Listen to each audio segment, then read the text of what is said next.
কিডনির সমস্যায় এরপরে এই কিডনির সমস্যা তো একবারে হারে না। আমার এই মানুষে দিছে তো ফানের ডালা কিনে দেওয়া, আমি নবই ফান বেচাতে খাই।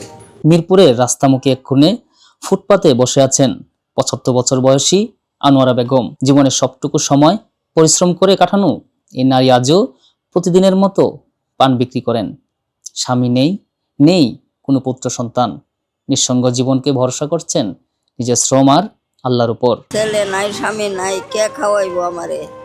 দেশের বাড়ি তো কেউ নাই, জায়গা জমিন নাই, সব মানুষে লয়ে গেছে। আমার তো একটা বইনও নাই, যে বইন আছে, ভাই আছে, এরার কাছে আমার দেখবো। আমার বয়স হয়েছে, আমি একটা নামাজ পড়বো, ভাত খামো, আমার কর্ম করে খাইতে হয়। গরিব মানুষ, পুত্র সন্তান নাই। ওনারা অনেক দিন যাবত ধরে এই জায়গায় ফুটপাতে বসে হাঁড়ি ব্যবসা করে। ওনারা আমরা এই জায়গায় নিয়ে বয়সী।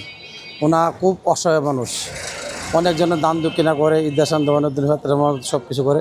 আর এই জায়গায় ওনার অনেক দিন ধরে আমরা টিকা রাখছি। আমরা নিজেরা কিছু ফান চুপের গাই, অন্য মঞ্চে আমরা বললে দিই ওনার ফান করার জন্য, ওনার চলার জন্য, করতে জন্য। পাশে যারা আছে সবাই আমরা তাকে আমরা ফেল করি। খোঁজ খবর হেরারটাই হেরা নিতে পারে না, আমারটা নিব কেন? আমার বয়স ৭৫। হ্যাঁ, আমার স্বামী মারা গেছে, এটা ২৫ বছর। হ্যাঁ, প্রথমে আপনি কি কাজ করতেন? প্রথম আমি বাসা বাড়ির কাজ করছি।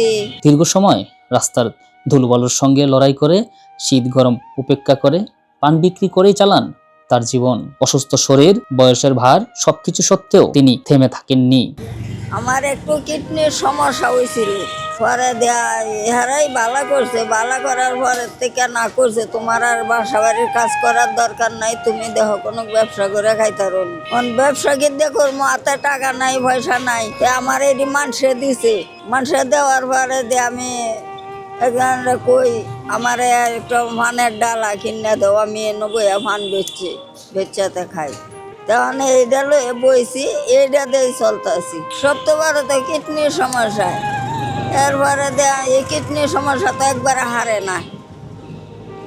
ওষুধ খাই, এই কয়দিন ভালো তাই, এরপরে আবার ইয়ার সাইডে একটা টিউমারের মতন হয়েছে, এইটার ওষুধ খাইতেছি। এখন একটু পেটের ব্যথাটা একটু কম, এই ব্যথাটা বেশি করে না। তার আশা, জীবনের শেষ প্রান্তে একটু সহায়তা পেলে তিনি অন্তত শান্তিতে ইবাদত করতে পারতেন, বাকি দিনগুলো কাটাতে পারতেন কোনো অভাবের ভয় ছাড়াই। রাস্তায় পান বিক্রি করা এই বয়স্ক নারী সমাজের সামনে প্রশ্ন রেখে গেলেন। বয়সের এই শেষ প্রহরে কি কেউ হাত বাড়াবে আনোয়ারা বেগমের দিকে? বাবা, আমারও যদি কেউ একটু সাহায্য করতো, তা আমি শেষ বয়সে একটু নামাজ পড়তাম, দোয়া কালাম পড়তাম। এই যাওয়ার লাগে ঘরে বইতেও পারি না, চলতে পারি না।